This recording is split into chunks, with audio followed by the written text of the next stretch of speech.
Jean-Yves Perrault, président directeur général de l'Ifremer. La biodiversité marine est à la biodiversité terrestre en gros ce que la partie immergée de l'iceberg est à l'iceberg.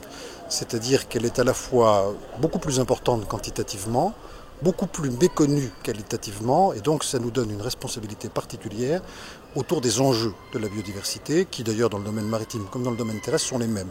Préciser son statut scientifique, commencer à lui donner un statut économique, et enfin faire en sorte que les bioindicateurs de la biodiversité soient intégrés dans les processus de gouvernance, d'expertise et de décision publique. On en est au stade des constatations et des intentions. Maintenant, ce qui fera la différence, c'est la capacité à les concrétiser autour d'idées fortes et simples et susceptibles d'améliorer concrètement la situation.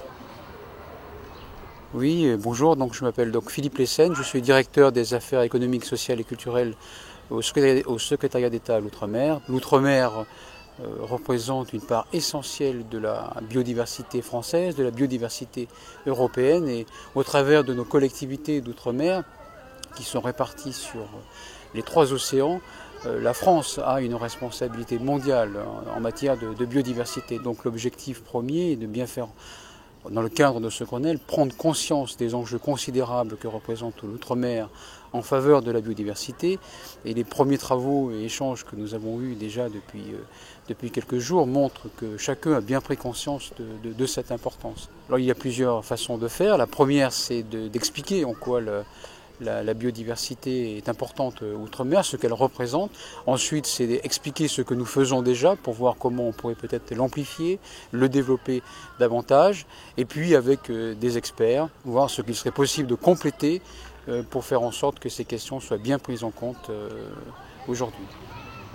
Yvon Lemao, je suis membre de l'Académie des sciences, directeur de recherche au CNRS et je préside le conseil scientifique du patrimoine naturel et de la biodiversité.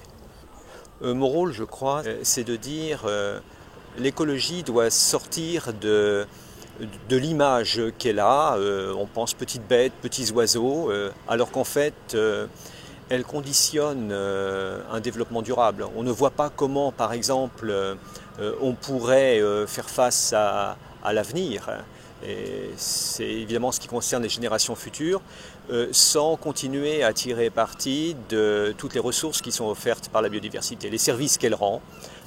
Je crois qu'un enjeu majeur est de faire en sorte qu'on aboutisse à une expertise scientifique indépendante et incontestable. Car on voit bien que ce soit sur des débats aussi difficiles que celui des OGM, que celui, par exemple, des ressources halieutiques, il faut absolument que cette expertise soit solide et indépendante.